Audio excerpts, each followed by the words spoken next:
Every American, young or old, is proud of his country. For America stands for democracy, for independence, and for the idea that all men are born free and equal. But in too many U.S. communities today, things are happening of which no American can be proud.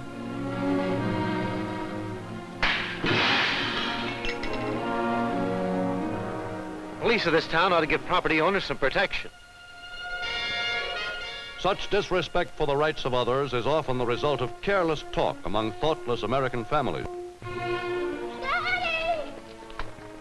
Hello, son. Yeah, who are you playing with? Sammy, he's a little boy. Are they Jews? What's Jews?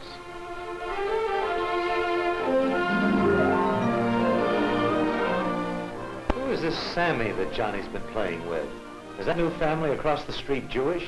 Oh, yes, and he's been over there all afternoon. Are there any other kids on this block?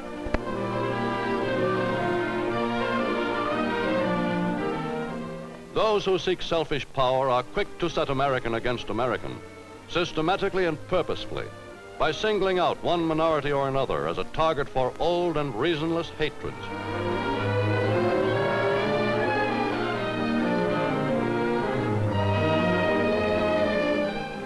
In the name of Americanism, but in the spirit of Nazism, rabble-rousers spread doctrines closely resembling those inspired by Adolf Hitler. With sometimes appalling consequences, they encourage neighbors to hate and quarrel with each other. But for every American publicly spreading the doctrines of intolerance, there are today many others carrying on an organized fight for understanding and decency, because they know that liberty lies in the hearts of men and women, that when it dies there, no constitution, no law, no court can save it. Our fellow Americans against hate attacks and answer anyone who speaks along the lines of racial or religious hate. Do you also pledge? To combat those who preach hatred, men of all faiths and racial background are forming such groups as the National Conference of Christians and Jews, headed by Dr. Everett Clinchy. We're talking about brotherhood. What do we mean by brotherhood? Brotherhood is giving to others the same rights and dignities that we want to keep for ourselves. When this war is over, there will arise some pretty tough economic, social, and political problems. But no problem will be too tough if Protestants, Catholics, and Jews remain together when this war is over.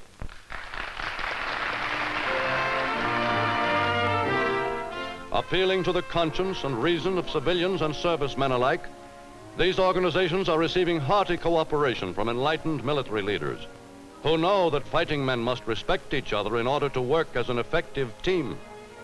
Let me suggest these precepts, which each of us might take to his own heart. First, don't generalize. I have yet to find a single group stigmatization which is correct. They're all false. Second, don't compare the worst in another group with the best in your own. It's dishonest logic, and it will not bear the light of facts. Third, have friends in other groups. Fourth, judge a man for what he is and what he does, and not for his antecedents. Throughout the land, religious leaders have joined the fight, aware that if any one faith or sect is in danger, no other is safe. One of the last official acts of the late Cardinal O'Connell of Boston was to issue through the press a solemn appeal to a nation which honors democracy. Gentlemen, this is the statement drawn up jointly by His Eminence Cardinal O'Connell, Archbishop of Boston, and by Bishop Oxnam as representative of the Massachusetts Council of Protestant Churches. Like God's great mercy, Christian love is boundless. It extends to all our fellow men. It does not ask their nationality, race, or social position. Hence, racial antagonism or lack of mutual respect of man for man offends both the precepts of the Almighty and the traditions of our beloved nation. It is the prayer of all men of goodwill that discord and intolerance, so alien both to the gospel of Christ and to the democratic spirit of our country, may never gain a foothold in this land.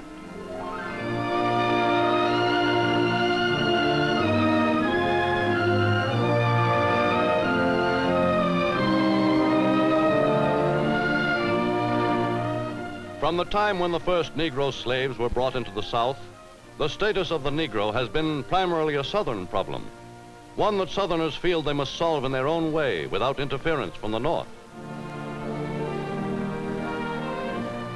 Today, more and more Southerners, convinced that denying the Negro an equal chance to work and vote is no solution to the problem, are seeking some means by which white men and colored men can live peacefully and happily, with respect for each other's rights. Helping to shape and foster this attitude are liberal Southern journalists like Richmond's Virginia Dabney. Ben, how does this hit you? The Richmond Times-Dispatch advocates the employment of colored police in southern cities instead of having occasionally unsympathetic white officers patrolling the colored areas. We urge that the salaries of teachers in the public schools be the same for both races, where the requirements and work are the same. We propose that colored doctors be permitted to serve colored hospitals, and we suggest the abolition of racial segregation in the streetcars and buses of Virginia. In Atlanta, Georgia, the Southern Regional Council, applying to this problem some of the best minds of both races, is seeking a solution acceptable to white and colored alike. Aware that likes and dislikes which have existed for generations cannot easily be brushed aside, they are seeking to make it clear that the traditional Southern way of life has nothing to lose and much to gain by granting the colored man, in fact, what the Constitution long ago granted him in theory: equal consideration, equal opportunity, and equal justice. They are convinced that giving the Negro the right to as good a job and as good a living as he is capable of earning will ease social and economic tensions which have long been a handicap to those of both races.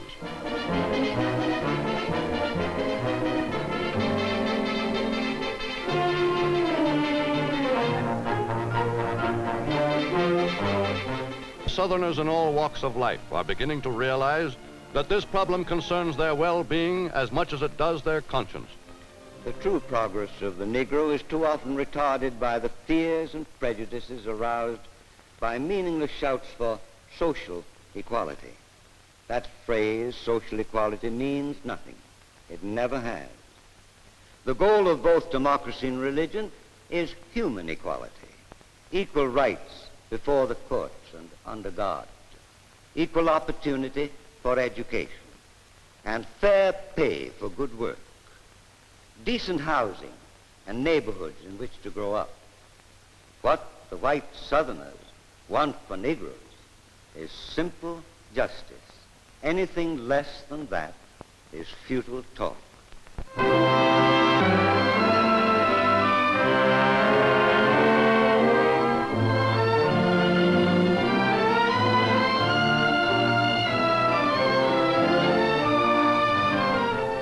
One of many states working on the problem of prejudice is Massachusetts, where Leverett Saltonstall, when he was governor, directed the Commissioner of Education, Julius E. Warren, to form a committee to study and alleviate race tensions.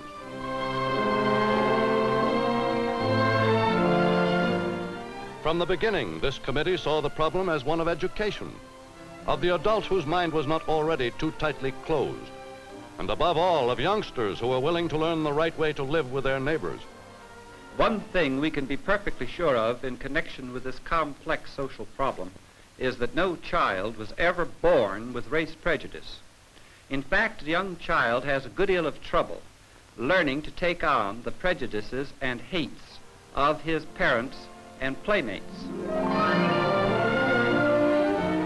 The Governor's Committee saw already in operation in nearby Springfield a striking program for the promotion of racial and religious amity, based upon the recommendations of such well-known educators and enemies of intolerance as Dr. Clyde Miller of Columbia University. Racial and religious hatred is just another of the mental and emotional diseases which are sweeping the world today as plagues and pestilences once swept the world before science and education controlled them. This pestilence can be controlled too. That's what we're trying to do here in Springfield. By education, which reaches the young at all times, in every grade and school, which penetrates home life and community life, we are trying to immunize your children against the racial and religious antagonisms which have helped to bring on world war and mass murder. With time and with your help as parents, I think we can do it. Under the Springfield Plan, the curriculum of every school is pointed toward education and democracy, toward a genuine and sympathetic understanding of the many racial, religious, and national groups who built the United States, made it great, and enriched it with the cultures they brought with them from the old world. In parochial schools and public schools alike, every child is taught that a decent respect for the origins, customs, and beliefs of others, however these may differ from one's own, is a fundamental element of true democracy.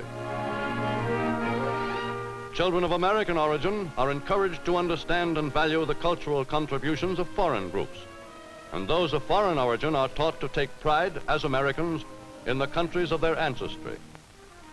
One of the main places in this Russian campaign is this city. L-W-O-W, Lwów. Teddy, perhaps there's someone in the room whose people came from Poland who could pronounce that word for us. It's pronounced Lwów. My mother told me so, and she was born there. In geography, the emphasis is put on understanding peoples of other lands. Brazilian people.